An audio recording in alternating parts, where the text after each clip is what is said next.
ആത്മാഭിമാനത്തിനു വേണ്ടിയും പോരാടും. അശ്ലീല സിനിമകളിലൂടെ പണം സമ്പാദിച്ചു എന്നാരോപിച്ച് ശ്വേതാ മേനോനെതിരെ നേരത്തെ ഒരു പരാതി ഉയർന്നിരുന്നു.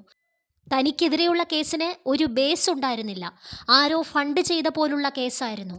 അതിനെതിരെ പോരാടുമെന്നും ശ്വേതാ മേനോൻ വ്യക്തമാക്കി. എനിക്കെതിരായ കേസിന്റെ പ്രചോദനം എന്താണെന്നറിയില്ല, ആരെങ്കിലും ഇതിന് പിന്നിലുണ്ടോ എന്നറിയില്ല. ആരോ ഫണ്ട് ചെയ്ത കേസായിരുന്നു അത്.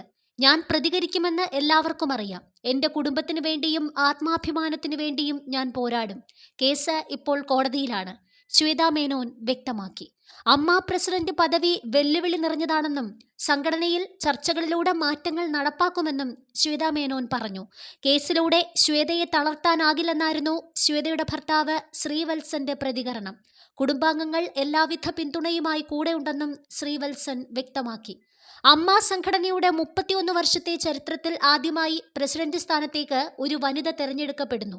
General secretary, vice president, joint secretary സ്ഥാനങ്ങളിലും വനിതകളാണ്. കുക്കു പരമേശ്വരനാണ് general secretary, Lakshmipriya vice president, Ansiba Hasan joint secretary, ട്രഷററായി ഉണ്ണി ശിവപാലും മറ്റൊരു വൈസ് പ്രസിഡന്റായി ജയൻ ചേർത്തലയും തെരഞ്ഞെടുക്കപ്പെട്ടു.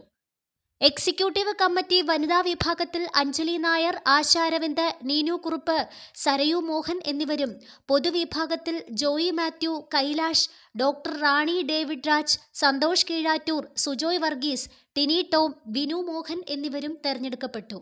ദേവനെയാണ് ശ്വേതാ മേനോൻ പരാജയപ്പെടുത്തിയത്.